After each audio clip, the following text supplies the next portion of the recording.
And you're welcome to Home of Independent, Fearless and Credible Journalism. On Joy News Prime tonight, the Ghana Catholic Bishops' Conference is asking President Cofie to declare his stance on the issue of gay in Ghana. We'll get into details of this developing story.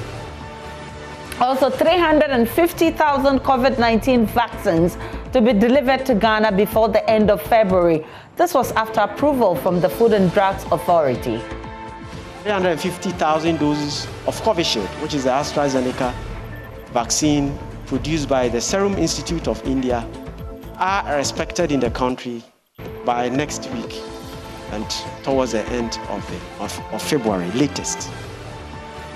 And to avert a collapse of weak school block and possible tragedy, teachers of Aria Basic School in the Ashanti region are appealing for help to construct a new classroom block. Very happy if people will come to our aid so that they will come and build a new building for us, because this building is, I can say that it is a death trap. More than 25 houses touched in a renewed chieftaincy clash at Young Dakbemeyili in the Tamale metropolis. Confirm more than 25 houses that have been touched by one faction against the other. In business, some local manufacturing firms bleed billions of dollars in losses as Benin exits ECOWAS trade liberalization scheme. We've lost quite a few $1 million worth of sales, and it looks like we're going to lose quite a lot more. We're expecting to make sales to Benin in excess of $30 million in this year, and all of that is being taken away from us. We'll hear from the managing director of Interplus, but something to smile about also. First Lady supports frail-looking 40-year-old woman struggling to raise her daughter with special needs. She saw the story and she was so down. She was so sad to see her situation. She said, hey, go and give a helping hand to this woman and tell her that I love her so much and I'm willing to support her. We're live on GoTV channel 144, DSTV channel 421, on your digital terrestrial TV, because we are free to air. Right now, we're coming to live from our studios in Kokomlemle, Accra. My name is Aisha Ibrahim. Stay tuned in.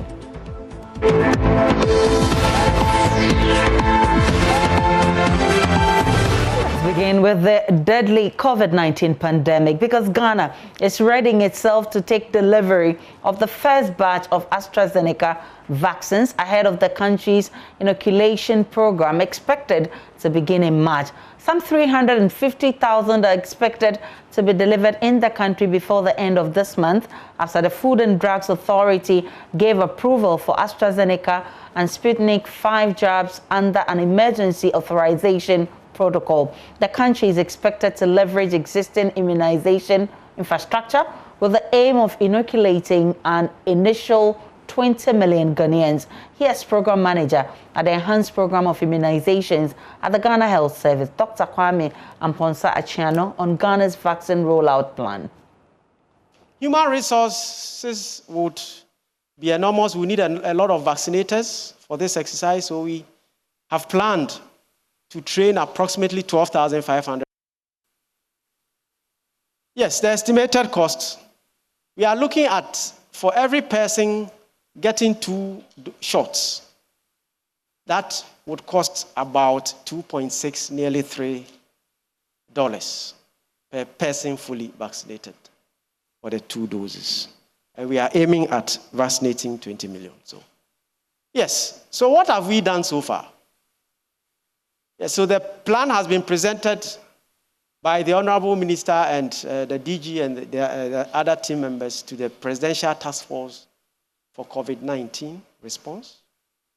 We also presented that to WHO. They reviewed it, the Afro region, and made some inputs which we have incorporated.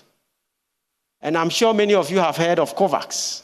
COVAX is only a facility that is supporting countries with equitable distribution, so that the giants don't take all the vaccines away. So COVAX is giving us vaccines for approximately 20% of our population. So potential sources of vaccines have been identified, including both multilateral and bilateral agencies. So I mentioned the COVAX facility, the African Medicine Supplies Platform, M-Pharma. The bilaterals include the Tony Blair Foundation, the Ghana Private Sector Fund, and I think I missed out the AU, the African Union. So these are the expected initial doses, a little over 350,000 doses of Covishield, which is the AstraZeneca vaccine produced by the Serum Institute of India, are expected in the country by next week and towards the end of February, latest. Dr. Mponsachiano further disclosed that the country has activated a cold chain with the units across various districts in the country. He believes this arrangement will facilitate the safe storage of the vaccines even as they are administered. We have a robust system. We have cold chain facilities from national, where we have the national cold room, regional cold rooms, district cold stores, and if you've been around for quite a time, you see that during campaigns, vaccinators and volunteers carry a special bag around their shoulders. It's called a vaccine carrier. Within that carrier, you have what we call conditioned ice packs, which would also maintain the cold chain. But then at the office, in the office where the vaccines are stored or stored in bulk, we monitor the temperature using an electronic type of temperature called a fridge tag. So we have experience in that, and normally when we train vaccinators, we take them through maintenance of cold chain and also. Yeah, there's also what we call the VVM, vaccine vial monitor, which is a small patch that is heat sensitive. And so once it crosses it changes to a certain color. Again, they are trained to recognize whether to use or not to use. Meanwhile, the Food and Drugs Authority has been assuring of the safety of the jabs. The AstraZeneca vaccines were approved by the authority under an emergency approval protocol. Mimi Delise is CEO of the FDA. The authority has used what we call the emergency use authorization pathway to authorize the two vaccines that we have at the moment. That is the Covishield, is the AstraZeneca Oxford vaccine manufactured by Serum Institute of India, and what you call the Sputnik V, which is manufactured by a company in Russia. Now, emergency use authorization is a pathway that we use. That pathway is just to ensure that a needed medical product, especially in a pandemic, is made available in a timely manner. So the only thing that is different in emergency use is that we do it quickly.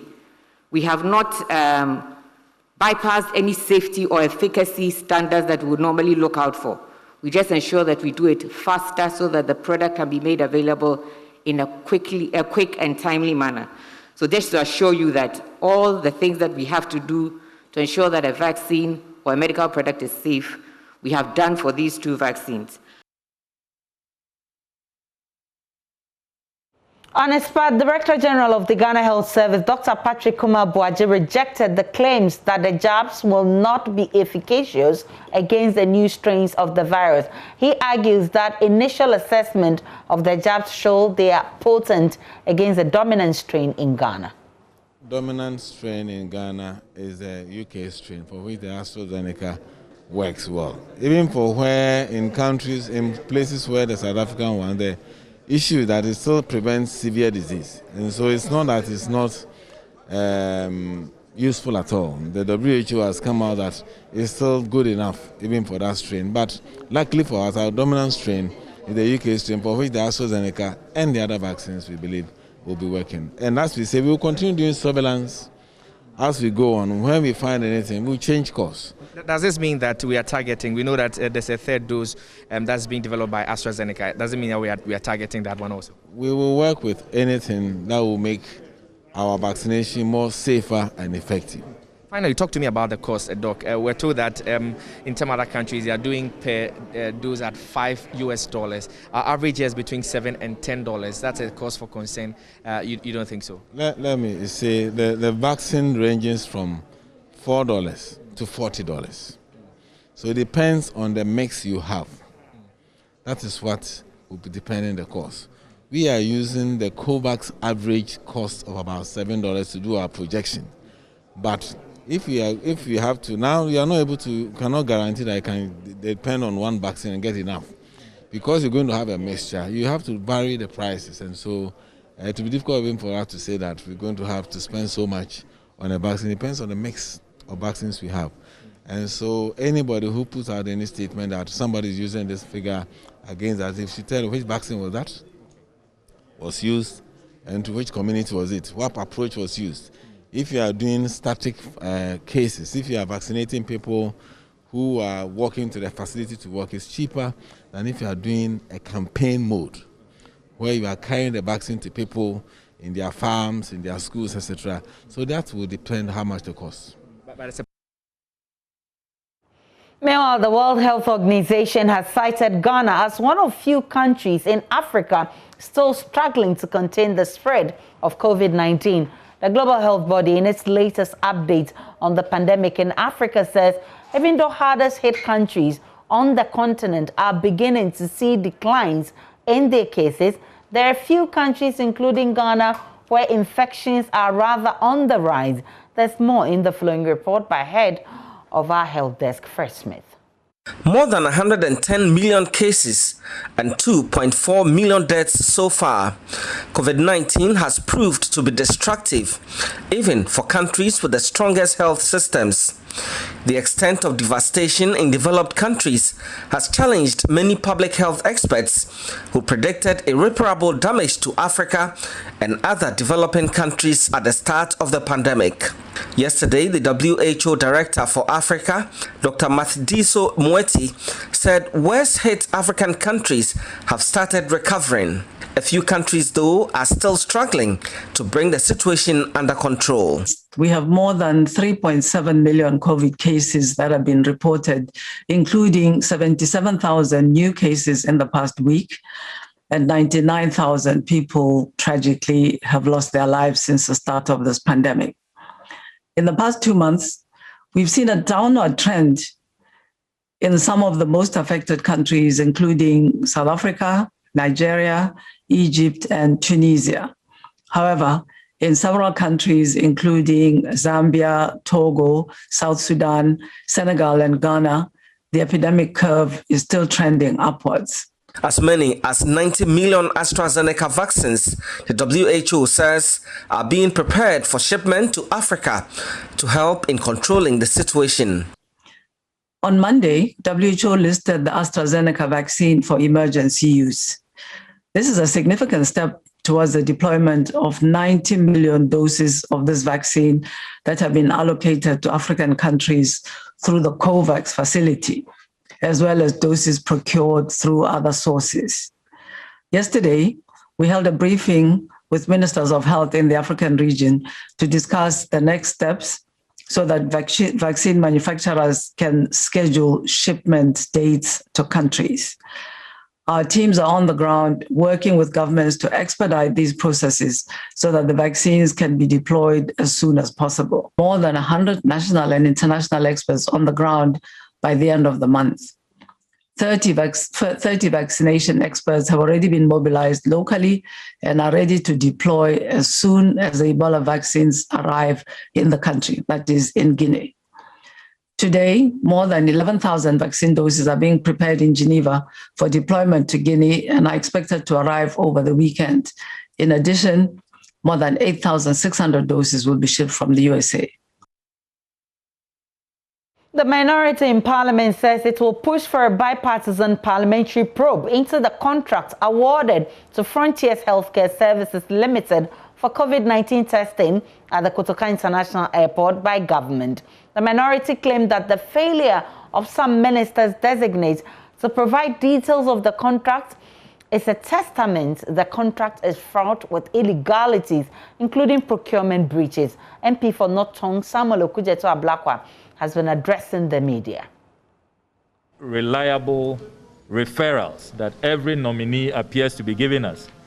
We have decided as a caucus that when the House reconvenes, we are going to move a motion demanding a full-scale inquiry, a bipartisan inquiry into the Frontiers Healthcare Services contract at the airport. As you have followed the proceedings of the Appointments Committee, the Health Minister was the first to be asked this question on the 10th of February. The Health Minister initially, after claiming he did not know anything about the contract, said that we should go and find out from the Presidential Task Force. In further inquiry at the Appointments Committee, he then revealed, that is after we had pointed out to him that the Presidential Task Force by the Procurement Act is not a procurement entity. He then said that this must have been carried out with the Ghana Health Service, because the Ghana Health Service is a procurement entity. That was with the Health Minister. Then it came to the time of the Honorable nominee for Attorney General, who significantly wears two hats. He is a member of the governing board of the Public Procurement Authority and is also, by Article 88(1), together with his boss, the principal legal advisors. Interestingly, they tell us that the Public Procurement Authority knows nothing about this. As a governing board member, he is not aware of this transaction. And as principal legal advisor, he also has not proffered any legal advice on this matter. Away from COVID-19, the Ghana Catholic Bishops' Conference is asking the president to declare his stance on the issue of gay rights in Ghana. In a strongly worded statement issued today, the bishop is asking the country's parliamentarians to take firm stance against the same-sex relationships. The call comes in the wake of reports that homosexuality rights campaign groups with support from the European Union has opened an office in Ghana. Here are highlights of the statement. It says, we, the Catholic Bishops of Ghana, write to condemn all those who support the practice of homosexuality in Ghana. We also write to support the position of lawyer Moses Foamwening and the coalition who, for years, has been championing the crusade against homosexuality.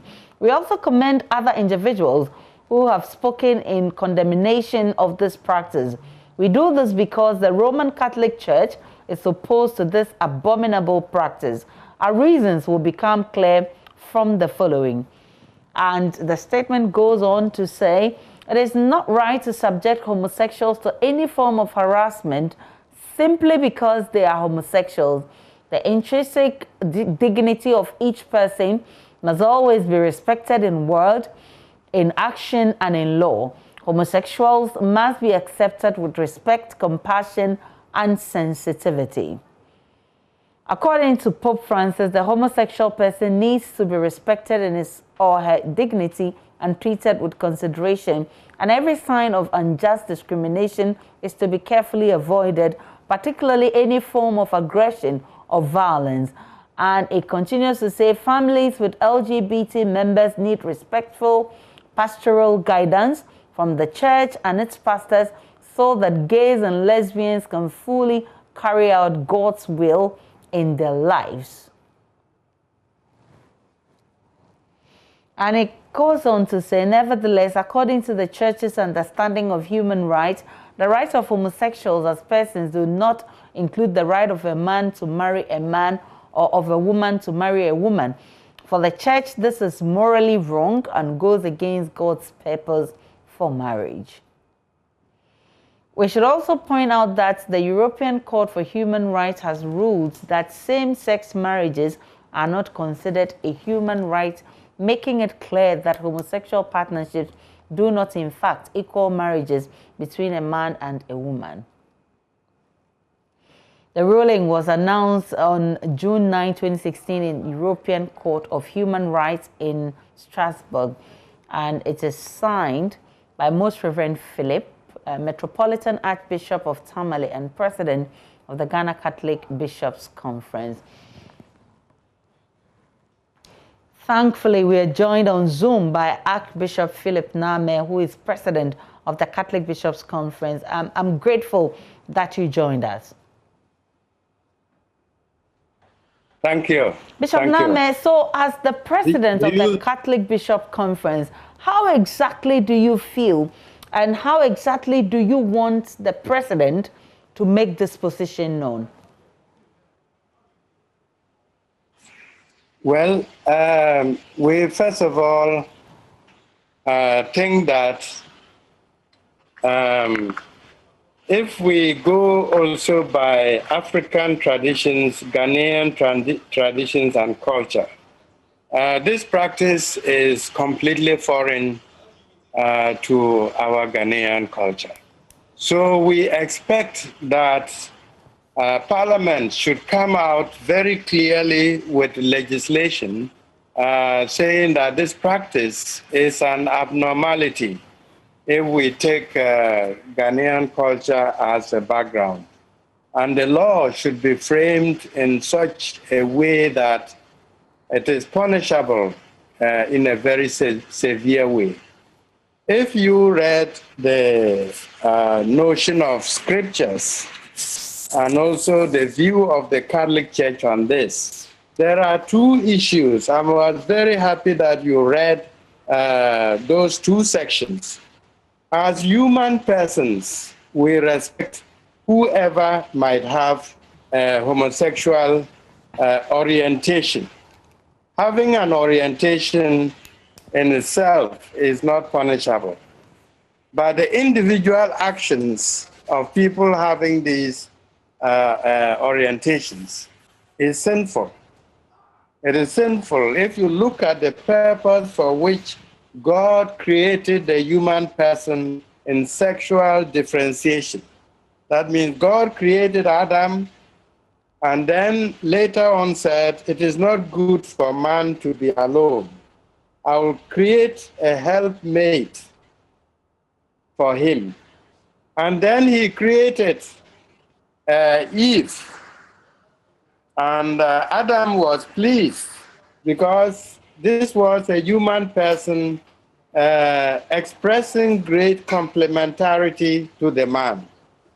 And God himself gave the order, which we can call divine intentionality of the relationship that should exist between a man and a woman.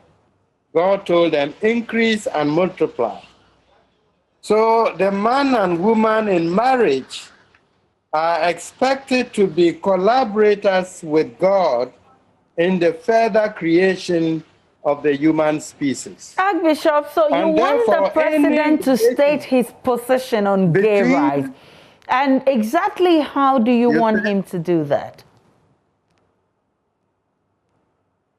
You mean the president? Yes, sir.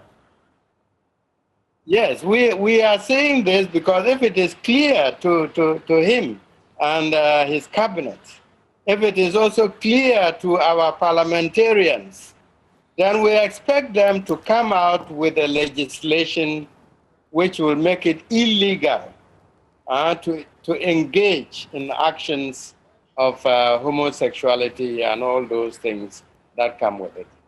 This is what we think should come and should come clearly so that we see that this is not something that you can practice in Ghana. I'm grateful that you joined us. I must say, but before I let it go, how urgent is this call for you that the president must, make his stance known on gay rights? How urgent is this call?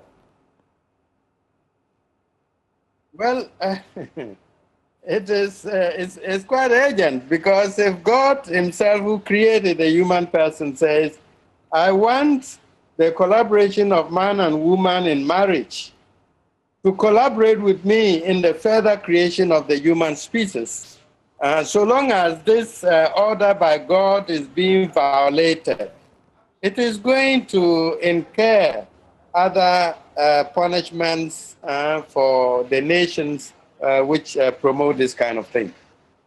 even if we go back to our African traditions, I don't think there is any African Ghanaian tribe or group of people which sanction a thing like this. So I would say that we expect the president to instruct the parliament to come out with a legislation where it is clear, even from the smallest child going to school, that it is a question of an abnormality and that nobody should entertain in the family such actions. This is how urgent we want the thing to be taken up. I'm grateful for your time. Archbishop Philip Name is president of the Catholic Bishops' Conference.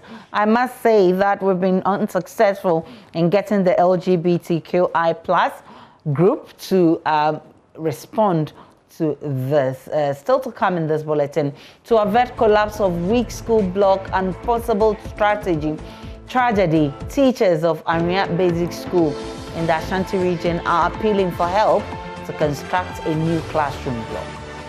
Happy if people will come to our aid so that they will come and build a new building for us, because this building is, I can say that it is a death trap.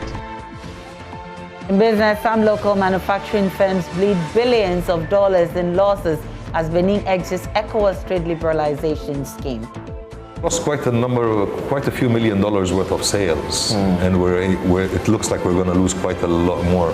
We're expecting to make sales to Benin in excess of $30 million in this year, and all of that is being taken away from us. We're back shortly with business with Charles Reid.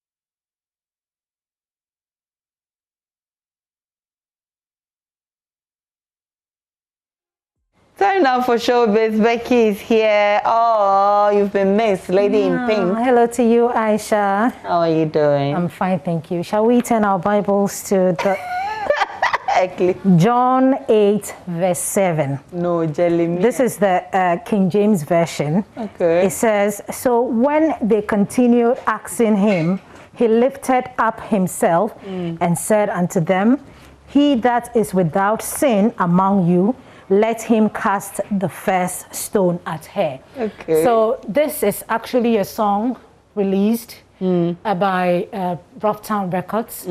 It's called John 8 verses 7. Okay. And it's featuring the late Ebony and Wendy Shea. So if you haven't heard the song, here you go. He's saying that don't judge, you know. I mean, in as much as this reminds us so much of Ebony. Yeah. It's a good track. I mean, very nice. Yeah. Anything from Ebony, you love it. Me too. Anything from Wendy Shea, I like it. But let's still say on women in music or women in the showbiz industry. Mishasha is a new young, vibrant dancehall artist. Okay. Yes. And she is calling for support for the women in the industry because they have a lot to give offer. out. Yeah. Right there speaking to Jay Foley on Prime Morning earlier this morning. But Aisha, remember Guru and Kwame Eugene, you know. Yep. I mean, he actually came out, he said that, I mean, it wasn't it, but they were going back and forth. He's released a diss track, supposed diss track. Have you listened to it? I haven't heard. I don't want to hear anything. And everybody is saying that it's the diss track is directed to Kwame Eugene, and that Kwame Eugene will also hopefully bring out something. It makes the industry, you know, beautiful and nice and exciting. Okay. Yes. So well, we're hoping that he will reply. I know my Kwame Eugene. Oh, your Kwame Eugene. Tell me about him. But Aisha, another song that has been released just today is Edem. Edem released a song featuring Efia and Sarkodie. It's called Favor. This is not a gospel song. Okay. Sarkodie. It's also the music. It's popping. Yeah, music. It's serious. And so today you just brought us music. Yeah. This last one just cut on. So all the guys are stressing me. Do me a favor and walk out the door. Just walk out. Wow, that's a super line. Let's make a music. Let's make something out of it. Thank you so much for bringing us Showbiz. Anytime, Aisha. And that'll be it for Showbiz. We'll be back shortly.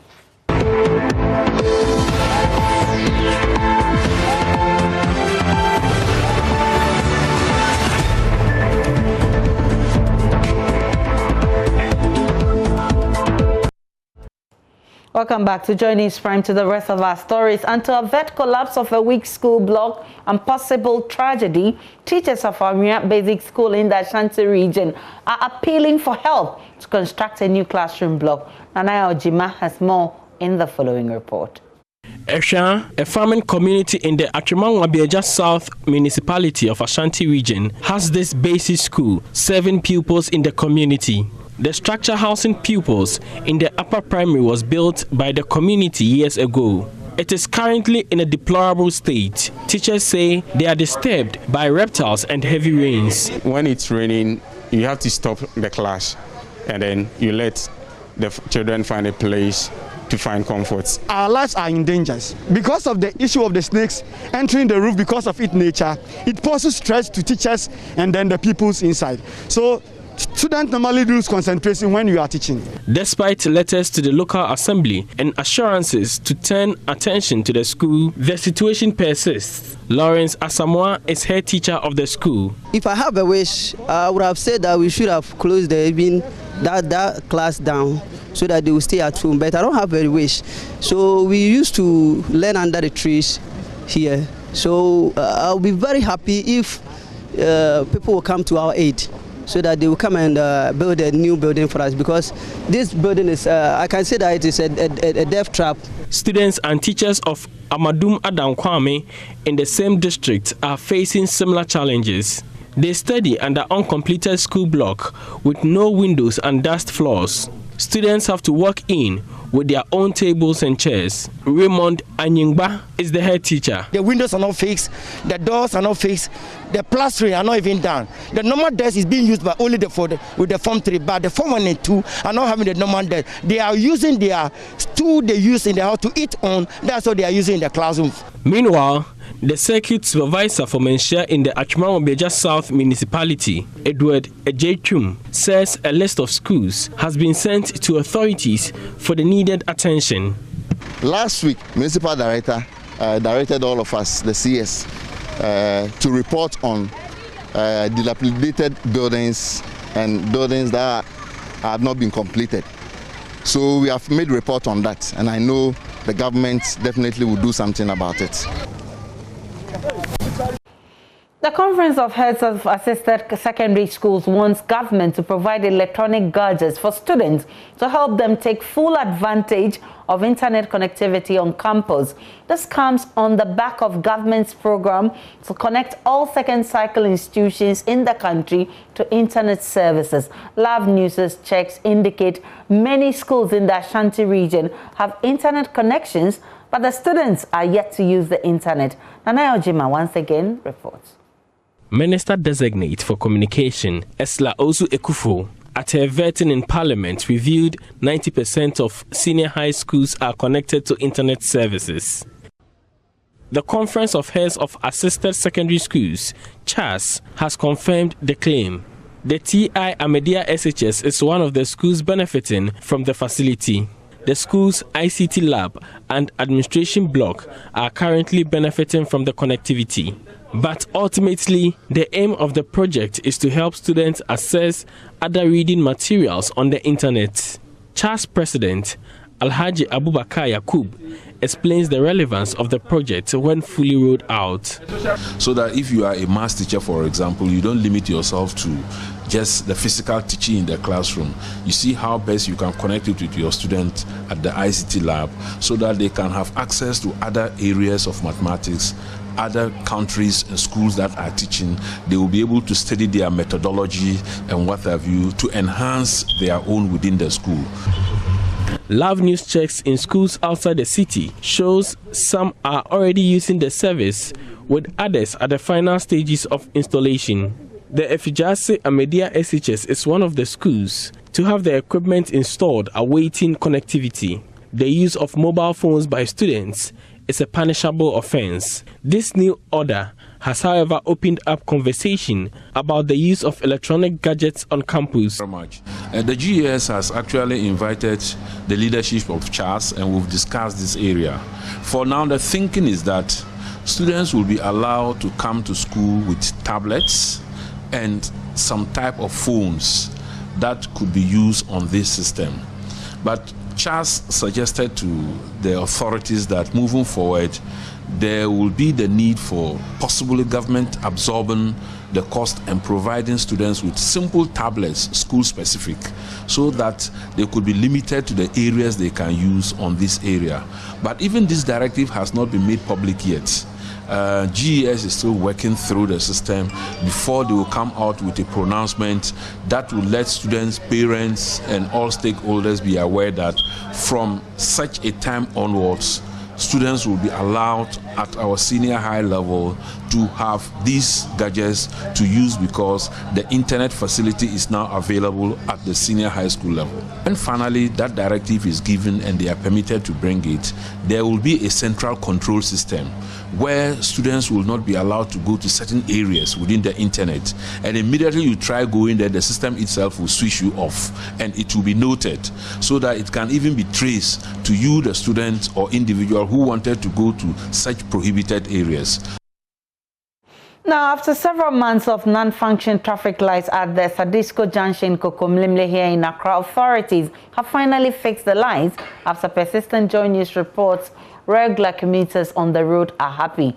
They are, however, calling on authorities to address such matters with urgency. Judith Awachitando reports.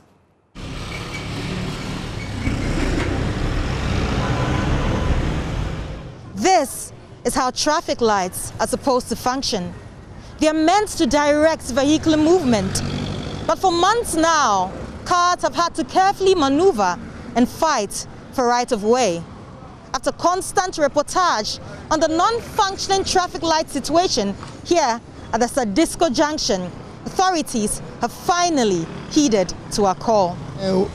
We normally sit very close to the community, to the traffic light in the community. So we, those people who sit very close, and I think the drivers, the car users, we should be very happy with it, because before, within every 3 hours, you see accident over here because of the traffic lights.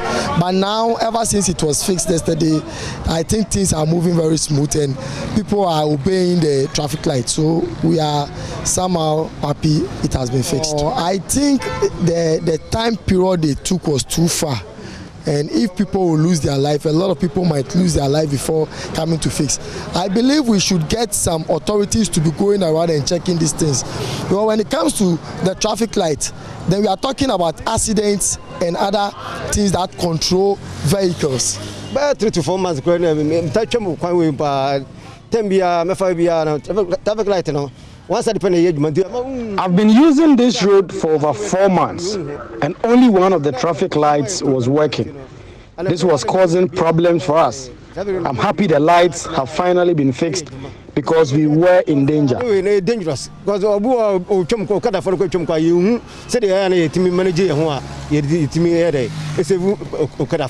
it is too late for them to come and fix it.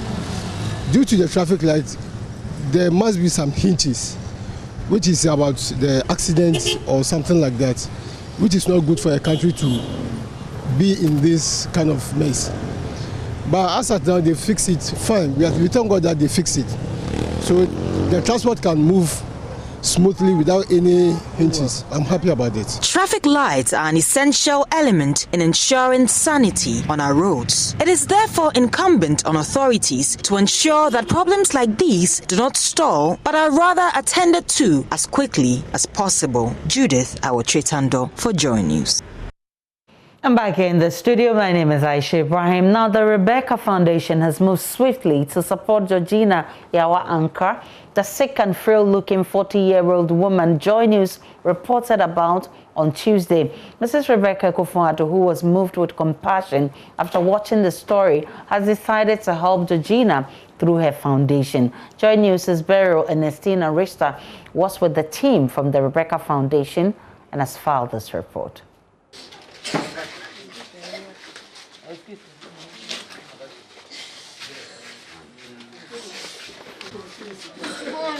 A visit that could change Yawa's life forever.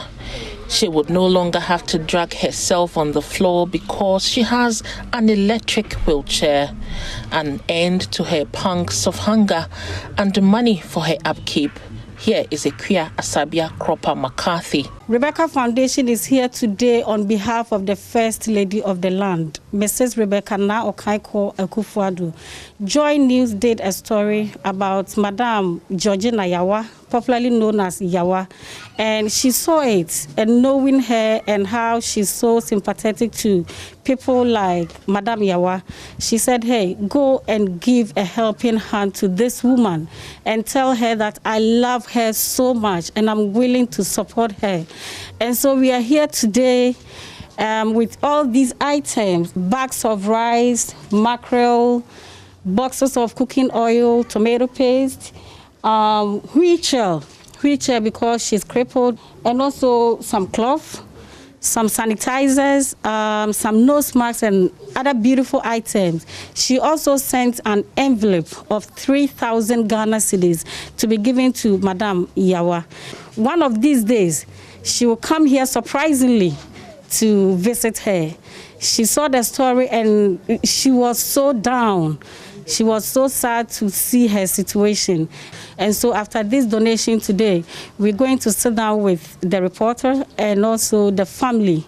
And it will help us to know details about her situation or her condition so that the First Lady will take full charge. Receiving the items from the foundation, Yawa, who was overwhelmed, extended her gratitude to the First Lady. I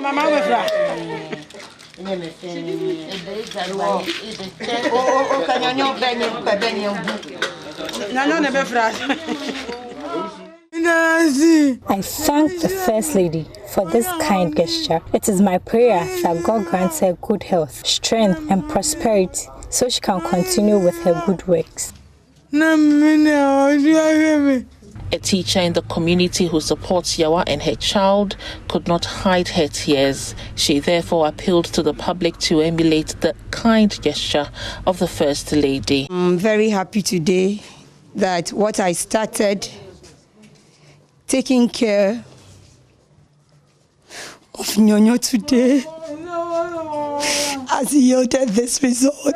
I'm so grateful to God for using me as an instrument to help Nyonyo and her mother. And I'm so grateful to our First Lady for extending such a warm and a loving mother care.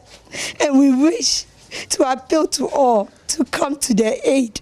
And also in your little small way. You don't need to be rich to help.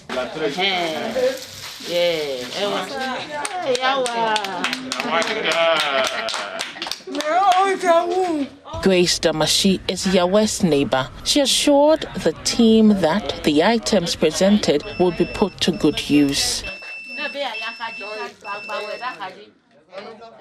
Our First Lady, Rebecca Kofuado. We thank Rebecca Kofuado, our First Lady, for bringing Yawa these items. I will also make sure that they become very useful for her.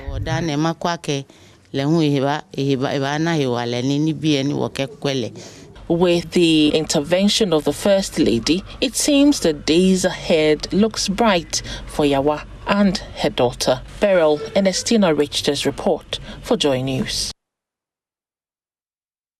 Touching indeed. More than 25 houses have been touched in a renewed chieftaincy clash at Yondakweme Yele in the Tamale metropolis. Motorbikes and foodstuff was also burnt in the ensuing clash. Police have attributed the latest clashes to disagreement over the performance of a funeral rite in the town. There's an existing chieftaincy dispute between two brothers, all claiming to be the rightful heir of the young skin superintendent. Bernard Baba Ananga is a Northern Region crime officer. We can confirm more than 25 houses that have been touched by one faction against the other. And currently, yesterday, police military intervention in the town there, by the time we got there, the places were already vandalized and everybody fled the town. Those who suffered casualties were running because they were being brutalized and their house being touched. And the other side, the faction that was pursuing them, also deserted the town because they feared that police will come and arrest them. So right now the place is deserted. When they were performing a funeral and along the line there was some sort of resistance, so they came back. Later on we had information that there was gunfire. That was in the evening that week, and the men went back there. And the other faction, that is the faction that perpetrated this crime, started hurling stones at police. And whilst police was retreating, they also heard gunfire as a result. Exactly, there was gunfire. We also traced some to pick up some spent shells of shotgun, that is BB cartridges. We also found AK-47 spent shells there at the scene. Superintendent Ananga added the police would continue to patrol the area to ensure safety of the people. No, the place is deserted. They are supposed to come back. They have to start a life. They have to continue. Those who lost quite, especially foodstuffs were burnt, motorbikes were burnt. Some of them who suffered such losses completely, they have to come and start all over. And we are guaranteeing their security at that location. In fact, we are pursuing the faction that carried out this destruction.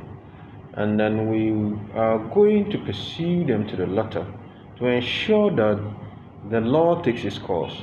You cannot call yourself a chief. You are there for the people, not for a faction. So for that matter, we appeal to each and every one, law-abiding citizens, to return and come back to the young community and then carry on their daily life activities. So we assure them to come back for their security in place for them.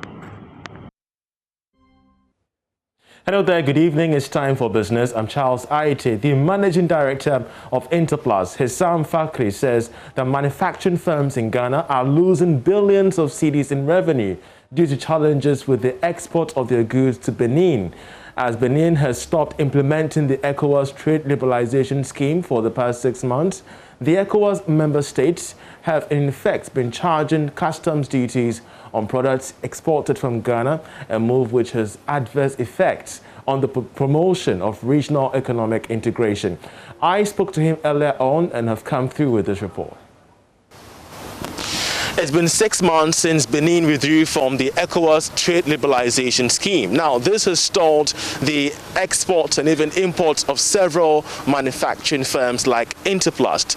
They're losing millions, if not billions, of Ghana cedis and dollars as they call on government and the ECOWAS regional office to deal with this matter as a matter of urgency. We find it very difficult to maintain our clients, since now the Benin authorities are requesting them to pay duties on goods that they import from Ghana, whilst if they import from the UMOA countries, i.e. the Francophone countries, it's still duty-free.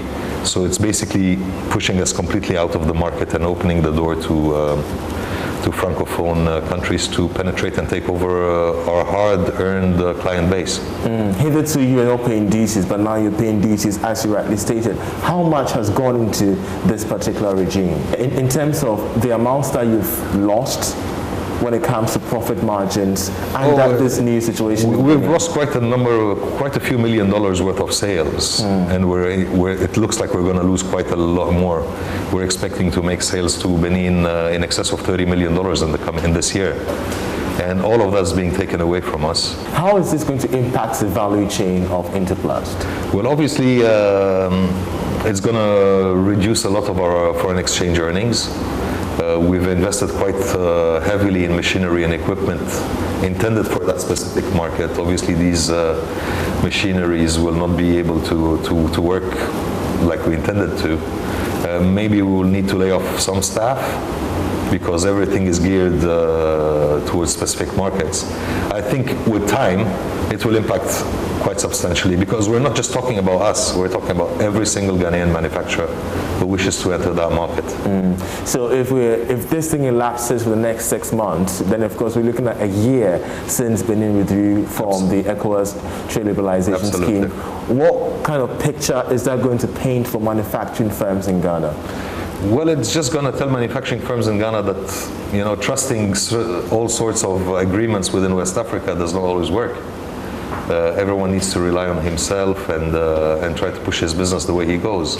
Already, pressure is mounting on government to facilitate negotiations to ensure that Benin rejoins the ECOWAS trade liberalization scheme.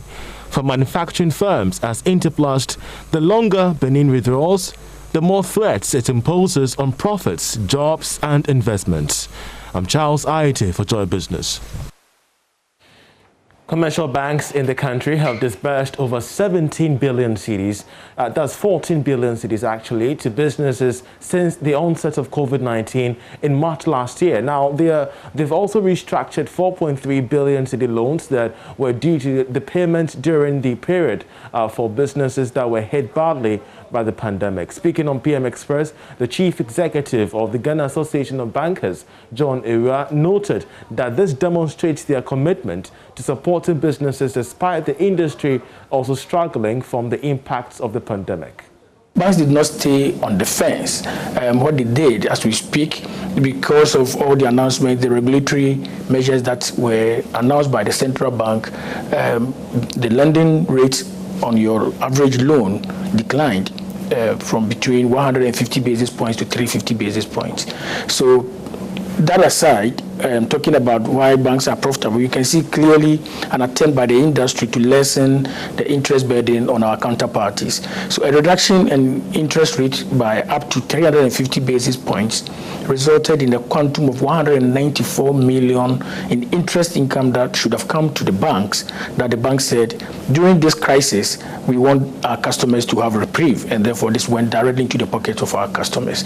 During that same period, when we're going through this serious pandemic caused by the coronavirus, banks gave out new loans amounting to an excess of 14.4 billion Ghana cedis between March of last year and December of last year. 14.4 billion new loans. About 4.3 billion of loans were restructured, or customers were given repayment holidays or whatever form of the restructuring that it took for customers to be given some level of reprieve, particularly for businesses and households that were directly impacted by the negative impact or effect of the virus. Let's look at the sectors that these monies were advanced to. Over 14 billion within this period. That is quite huge. Tell me, which sectors were these monies advanced to? I really, right now, don't have the sectoral breakdown, but I can see clearly that it went to your average productive sectors. We're talking about commerce, we're talking about manufacturing. We all heard about factories turning production lines into alternate uses because the pandemic had resulted in certain opportunities that businesses were taking advantage of. Businesses, when businesses say you are taking advantage of something, it means there is a bank behind that is pushing them to be able to deliver that. So we really funded the productive sectors, and also even for the first time in my banking career that I came to observe repayment reprieves to individual banking customers who were directly impacted because they were working for sectors that either had been shut down completely or were suffering significantly from the ravages of the pandemic. Well, meanwhile, commercial banks are making a strong case for government to start payment of debt owed contractors. The state is said to be owing these service providers millions of cedis. This development is also contributing to some liquidity challenges facing the industry, which could impact severely on loan advances. The chief executive of the Ghana Association of Bankers, John Ewia, said that settling these debts could go a long way to facilitate the quick recovery of the economy. It is a problem. It is a problem if contractors are complaining that they are not getting paid. It means banks are getting heated, and it is an area that we would ask the government to fasten and hasten the pace in terms of paying public sector obligors. I mean, people who have borrowed money from the banking system to effect services and transactions with the government. We do these transactions with understanding that payment commitments will be met. So if there are delays, that creates a problem, not just for the supplier to the government, but to the bank that provided the facility to enable the supplier to perform. So we are concerned when there are delayed payments, which results in liquidity squeezes in the environment. And we are just hoping that as the economy, the budget is read, I'm told by the middle to end of next month, we should hear from the finance minister. When it's read, sufficient provision will be made for payment of all arrears, so these contractors will get back to work, and the banks that funded them will also have a little bit of reprieve. Is it one of your top priorities as in the inputs to the budget? Yes, it is, and we are very much with the ministry, talking to them to understand exactly how they plan to alleviate the pains of the counterparties of government, including banks. So we create a lot more room. It is when the room we have now gradually goes off that we can create a lot more room to provide a lot more financing to assist with government projects. So it is a win-win situation when everybody is happy. Now, Unilever's oral care brand, Pepsodent, has introduced a new natural variant, Pepsodent Herbal Triple Protection, to meet the growing consumer preference for natural products. The new Pepsodent Herbal is infused with green tea herbal extract to provide consumers strong teeth, gums, and all-round cavity protection. Here's more in this report.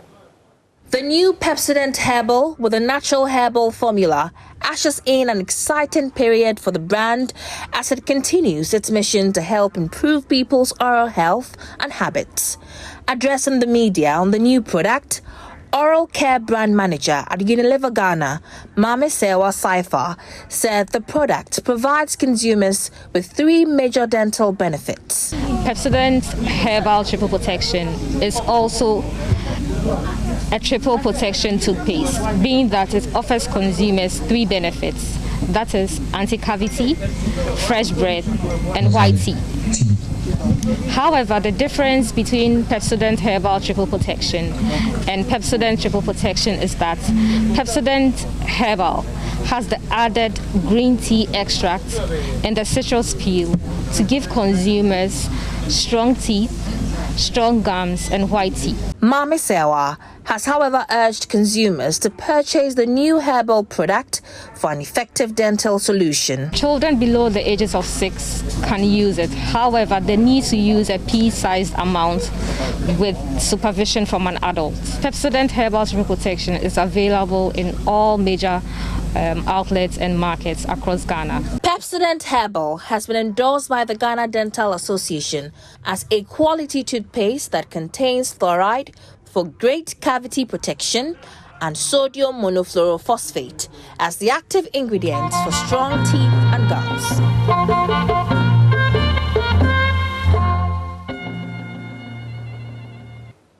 Well, let's now talk about the continental free trade, because trade and industry stakeholders are being implored to thoroughly sensitize the informal sector to enable them leverage all opportunities the continental free trade agreement bestows on them. According to the executive director of the Financial Literacy Foundation Africa, Richmond Kwame Frimpong, limiting the benefits of the free trade area to only elite business clusters will inhibit the country's potential in addressing the challenges of the shadow economy. He was speaking on the Joy Business flagship show, Masterclass, with the Albanafo. I think we have a long way to go.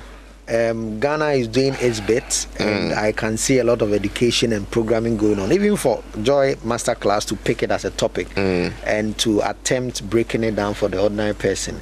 It's a good effort, but there should be a deliberate national coordinated program that is not just left to the upper class or the middle class, but that is even interpreted in local dialects. Precisely. And that goes to the very bottom of every community where business clusters are, so that we can get people to appreciate that, look, there is a great opportunity coming, and so begin to put your houses in order. There's a great opportunity coming in terms of the access, the demand. For example, I mean, if you are doing shea butter, I'm yet to know anywhere else apart from West Africa where shea butter is treated the way it is treated, or even cocoa. Apart from Ghana and Cote d'Ivoire, where else will you get cocoa the way it is? And so there are specific areas and exclusivities we have that we must now be getting ourselves, because then we will not have competition in those areas of strength, either in terms of goods or even in terms of services. And I think we should probably increase the pace in terms of the education, and it should go down the same way we do politicking. If we can get this done, then Ghana is going to be a leader, not just for having the head office sitting here, but even to getting as much MSMEs to take part and leverage on this continental free trade. And that's how we end business. I'm Charles Reid. Sports is up next with Gary L. Smith. This day.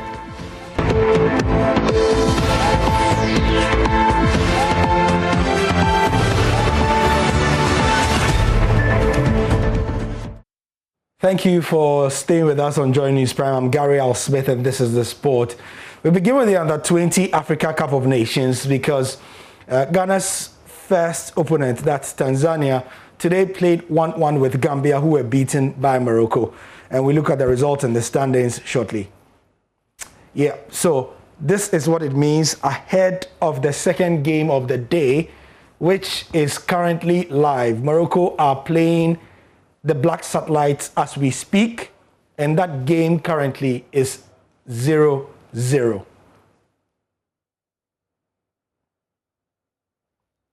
So that game is in the second half, and it was an interesting first half. Ghana had just one shot on target, but Morocco also a far superior opposition than Tanzania. We'll give an update on our various social media handles when the game is done. Moving on to Great Olympics, whose captain and midfielder Gladson Awako is delighted to be handed the Black Stars call-up by Coach C.K. Akono for the 2021 Africa Cup of Nations qualifiers next month.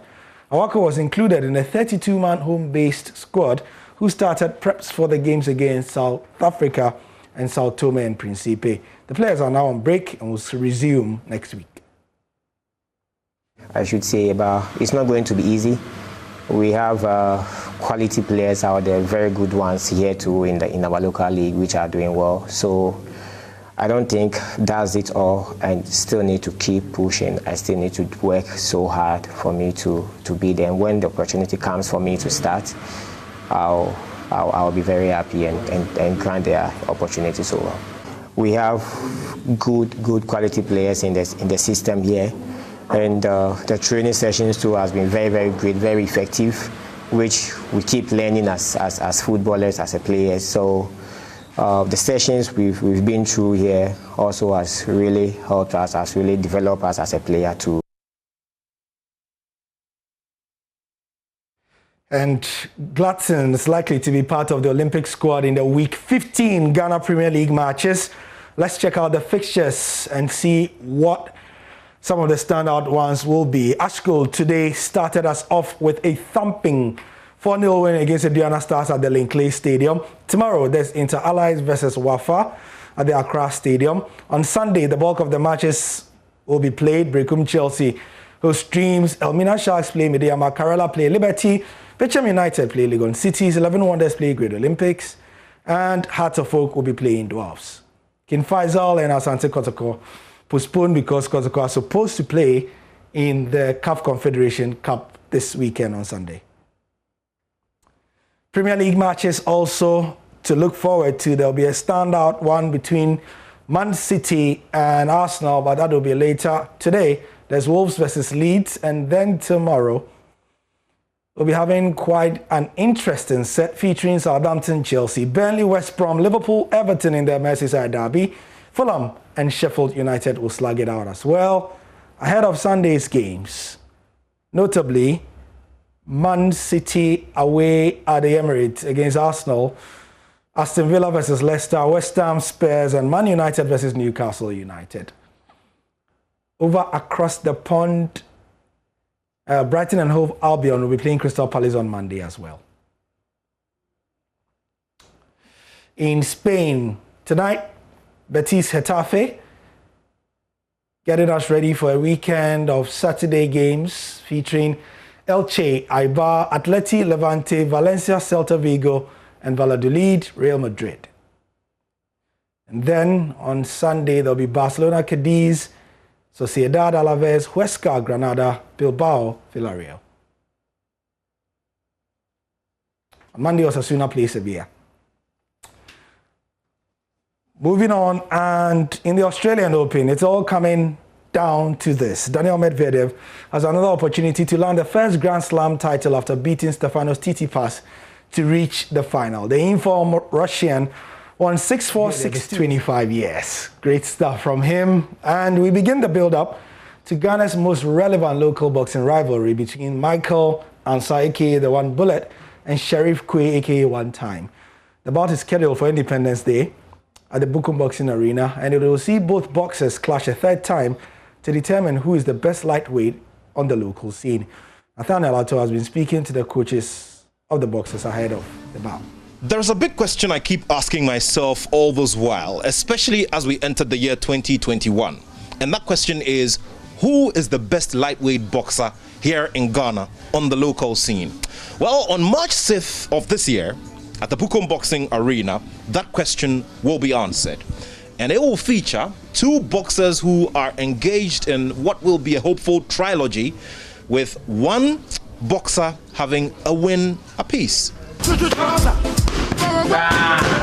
Okay, let's begin with Coach Carl Loco, one of the most experienced, who is also an executive member of the Ghana Boxing Authority. Coach, how are you doing? By the grace, I'm doing good. How's it going for you today? Not bad. We are on the process. So it's going well. Okay, tell me about it. I mean, it's been 2 battles so far. Your boxer has won, and this is the 3rd one. What's going to happen? Tell the fans. I really believe all fans are expecting this fight, because that is why the name for now is trilogy, right? Yeah. Because people want to see who is who. Because for the first fight, Sheriff Kwe won, and the second fight, Michael Ansah won in a spectacular way. And that one, you have to accept and take it that way. But this 3rd fight is going to prove who is the far advanced boxer, and who is going to carry the flag of Ghana high. Let's go in there to, enjoy the game.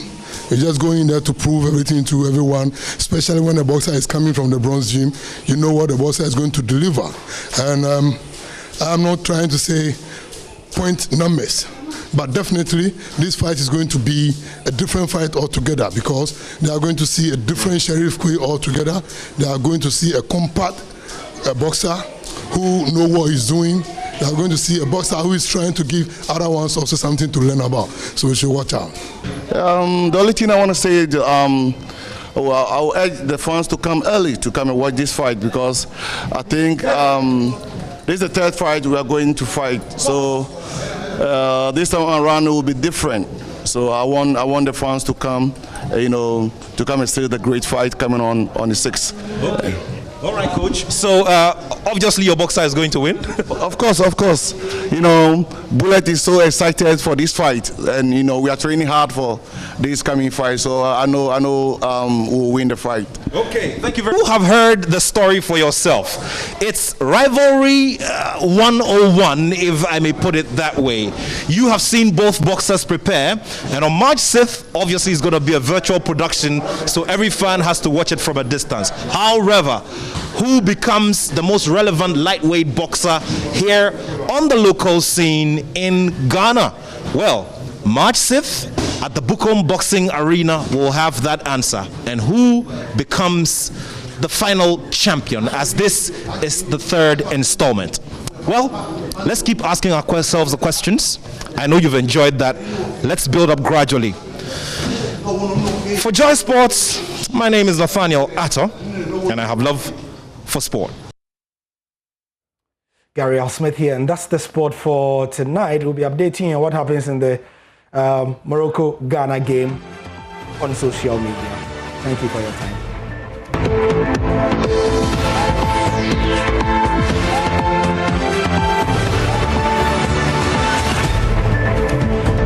And as I wrap up the bulletin tonight, my name is Aisha Ibrahim. Many thanks for watching. For more news, log on to myjoyonline.com.